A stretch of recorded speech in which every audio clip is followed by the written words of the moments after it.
Oh my god, I'm so bad at remembering details about books.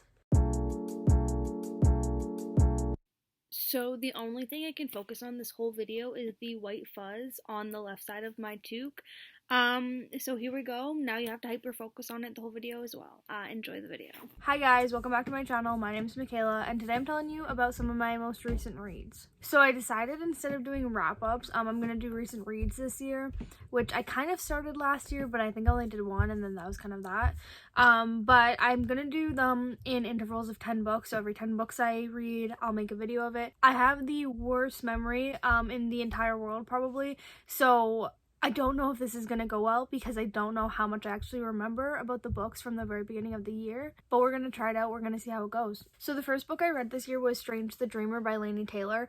I read this for the Buzzword-a-thon, I think is what it's called. So Strange the Dreamer is about a boy named Laszlo Strange who grew up an orphan, and he has always remembered this lost city, and when he was young he knew the name of it, and then there was just this weird click one day and the name was gone, and now everybody remembers the city named Weep. So as he grows up, he does a lot of research into the city. He wants to know if it's real. His life goal basically is to find the city, get to the city, and I think that's all you really have to know going into it. I don't think you want to know too much, but I thought this was very predictable. As soon as there was an inkling of what the plot twist could be, I knew right away what it was, and it felt like it was paced very weirdly. The first half of the book is very slow. I wasn't even sure what the main plot was gonna be. It went in a completely different way that I was thinking it would be, and then when things started to happen, they started to happen so fast that it was almost like abrupt and jarring because I wasn't expecting the pace of the book to pick up so much. So yeah, really weird pacing issue, and there's this really abrupt romance in it. But I will say, I don't think that the romance was done as poorly as a lot of people think it was done, just because if you think of the perspective of these two young adults who have never had really any love or companionship in that sense, growing up, and that was the only thing that they ever really were looking for, it doesn't surprise me how much they attached to one another, and how fast they attached to one another, because they both, Laszlo was an orphan and his love interest grew up kind of pretty much isolated as well. So it's like these two young adults finally meet somebody who loves them that way, who cares about them that way. It just doesn't surprise me that the romance happened so quickly. I thought it was believable considering their situations. So yeah, I don't think that was as bad as everyone says it is, because I know that's a pretty big critique of the book. And I also wanted to know a lot more about the city of Weep. I feel like we did a lot of looking into it at the beginning of the book. One, we're looking into it the same way Laszlo is, but the second half of the book we kind of lose focus of the city itself. We're still learning about the city and the history of it and everything. I just wanted more. But all negatives aside, I did really enjoy the book. I feel like we always have so much more to say negatively about books than positively. I did enjoy it. I'm going to pick up Muse and Nightmares. The plot twist, the final plot twist at the end of this book was very shocking. I was watching Lisa's video from Lisa Marie Reads, and she was saying how she wasn't expecting Laini Taylor to take it that way, and I 100% agree. I didn't think that, especially in a YA book, I will be honest, I don't read a lot of fantasy, but I was very surprised that she ended it the way she did, and I'm interested to see how it's going to get picked up in Muse and Nightmares. The second book I read this year was Watch Over Me by Nina LaCour, I believe the author is, and this book took me by complete surprise. I fell in love with this book. When I was first starting it, I thought the writing was quite jarring. The dialogue almost didn't seem real to me, and the writing was just so simple that it was kind of hard to get through. But once I got into the main story, yeah, completely took me by surprise. Absolutely fell in love with it. Watch Over Me is about this 18-year-old girl, I believe she just turned 18-year-old, who is going to work on this farm, I guess, as a caretaker. She watches over the children, just helps out with the farm, and there's a whole bunch of these other kids that live at the farm as well, because this is what this couple does, is take in these kids. So she goes to the farm and there's some weird things going on. She's seeing some ghosts. There's some weird relationships between other people at the farm. She's forming her own connections with people at the farm, and that's basically it. She's just going to this farm to help out. It deals a lot with grief and trauma, specifically the trauma of Mila's childhood, because her mom took her away to this secluded house like off the grid type deal, where her and her mom's boyfriend took her, and her mom's boyfriend was super abusive, so she's dealing with that trauma. And I think the exploration of trauma in this book was done beautifully. I really connected with it myself and my own trauma. I really saw myself in Mila and how she was dealing with these situations and how she was thinking through them. And I think one of my biggest takeaways from Watch Over Me was how it explored trauma and grief in a way that showed that it's okay to heal and it is okay to create relationships with other people and to find happiness in other people and other situations. And it's okay. Like, I don't know how to explain it. I just feel it. Like, it just showed that you don't have to live in your trauma, and your trauma is not all that defines you. And even though you may hold on to these things that you think define you, and you think that if other people found out that you did would define you, but that's not true. Like, there's so many other things that create you as a person and who you are, and that even if you did these things that you hold on to, you can still find happiness, and you can let go of these terrible things you did and terrible situations. And yeah, I don't know, I just really connected with this one. I really saw myself in this one. Beautifully written, beautifully done, great exploration of trauma and grief. And if you're looking for something like that, I highly suggest Watch Over Me, but I would definitely check out the trigger warnings, because there's definitely a lot of them. But yeah, probably one of my favorite books this year by far, so far, probably going to be in my top 10. Really enjoyed. The next book I read is Little and Lion by Brandy Colbert. Little and Lion is basically about this stepbrother and sister duo. The sister, I seriously can't even remember her name right now, but she's dealing with her sexuality. She just came home from a boarding school for a year, and she created this relationship with this girl at boarding school that she didn't know she felt about girls like that, and she left it in a bad place, so she is trying to heal from that, thinking about where she's going to go in her life, also questioning her sexuality and realizing if she likes girls. Whereas her brother Lionel, Lion in the duo, he is dealing with bipolar disorder. I believe it's bipolar disorder. And not only is he dealing with it, trying to get it under control, trying to figure out which meds work for him, if meds work for him, his sister is also putting a lot of herself into helping him deal with it, and maybe trying too hard to put herself into it and trying to protect him too much. So it has this really great brother-sister relationship in it, and I think it does a really good job of not only developing the main character, still can't remember her name, but it really develops the character of Lionel as well, which I really appreciated. And the relationship was great while they each had their own storylines. Lionel not so much, but you know quite a bit about him, and you're seeing him from like a side view because he's a side character, but I think his story is really well developed still. The only thing about this book is I think that I might just be aging out of YA, because it did get a bit boring to me during the middle. And this is one of the books that, like, I read it back in January, I believe, and I just don't really remember much about it, which tells me that, like, it wasn't hugely significant to me. I will say though, I think the way that it explored sexuality and how she was coming to terms with her being bisexual was really well done. But like, yeah, other than that, it's really not that memorable to me. I don't remember much about it. I think it was a solid read, but not like one of my new favorites or anything. The next one I read is Lakewood by Megan Gidding. This one's about a girl named Lena who signs up to do this research experiment, and it is just a very odd research experiment. She goes and everybody's secluded and they're asking her very specific questions, weird questions. They're putting her in very specific situations, and the whole thing is really being kept under wraps. They have to move to this like specific town to do it, but they're doing it as a truck stop front. Like they're acting as if they're working at a truck stop, even though all of these experiments are happening like in the back of the building. So yeah, she's going through these experiments, and you can tell it's definitely commenting on class and race and the medical experimentation of those groups, which was absolutely horrifying. This is definitely a thriller.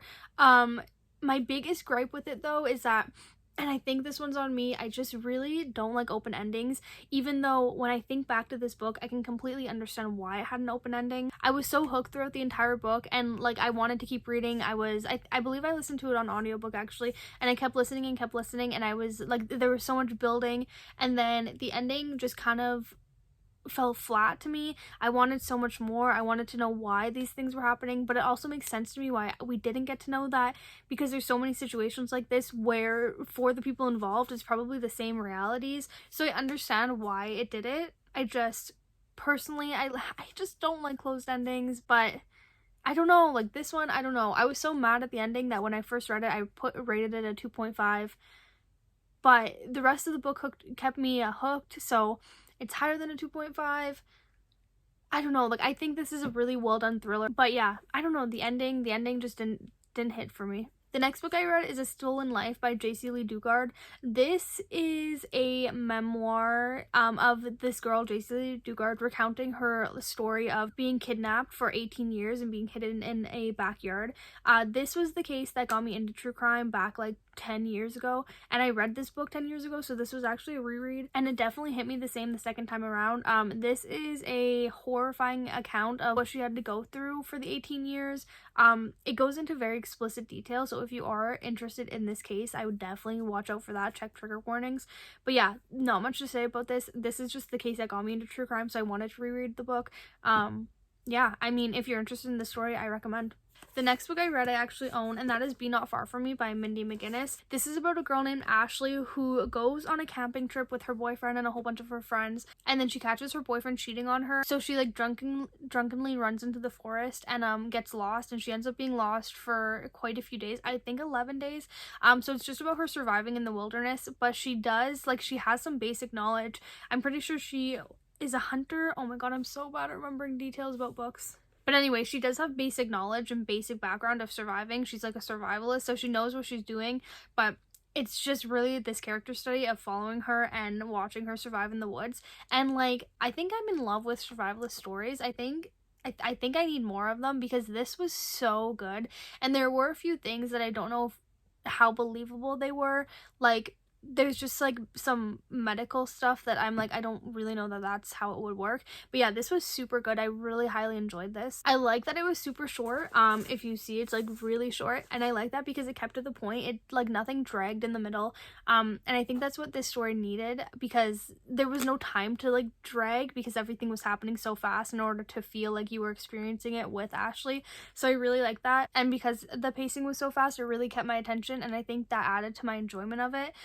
If I had one nitpicky thing about it, I just hate the reason that she ran off in the first place. I just hate, so basically what happens, and this isn't a spoiler because it's on the synopsis, but she catches her boyfriend cheating with this other girl, so she runs off. I just hate that we have to have cheating plots and stuff like that in order for the main plot to be driven. That was like my one nitpicky thing, but I absolutely adored this book. The next book I read is Clap When You Land by Elizabeth Acevedo. I don't have the dust jacket on this, but this is about two girls, one in the Dominican Republic, one in New York, and they both share the same father. And basically it's about these two girls dealing with the grief of their father passing, finding out about each other, finding out that their father had so many secrets, while also trying to keep the integrity of their father and loving their father the same way they did before he passed.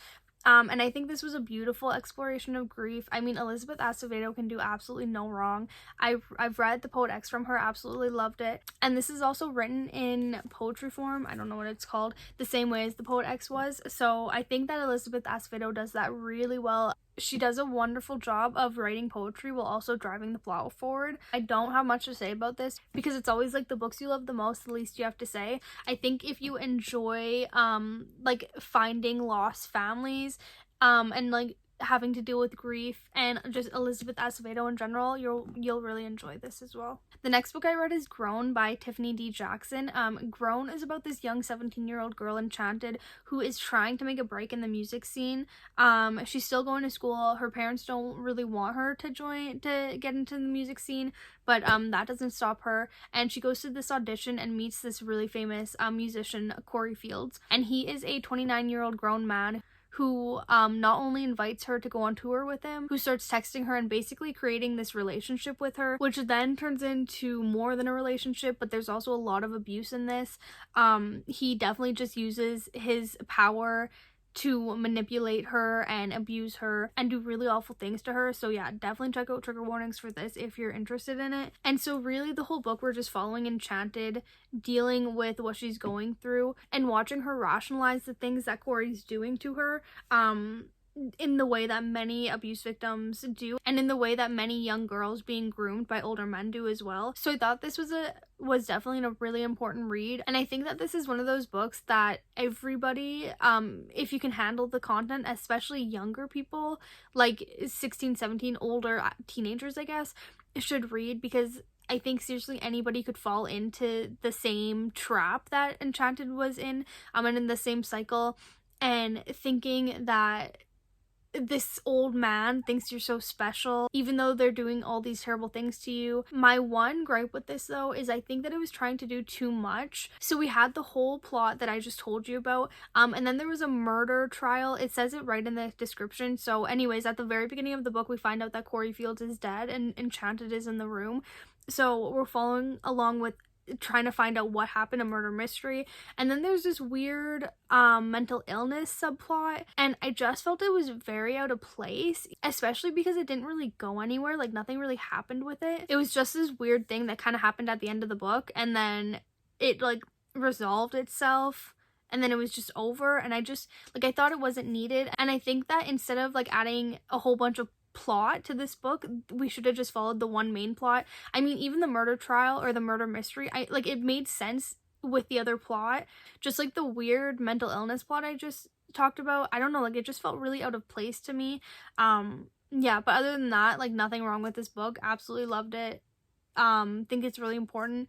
Yeah, would highly recommend. The next book I read is Who I Was With Her, and this follows our main character named Corinne, who loses her girlfriend in a car crash, except nobody knows it was her girlfriend because she wasn't out, and they as a couple aren't out either. The only person who knows they were together is Maggie, her dead girlfriend's brother Dylan. That was a mouthful.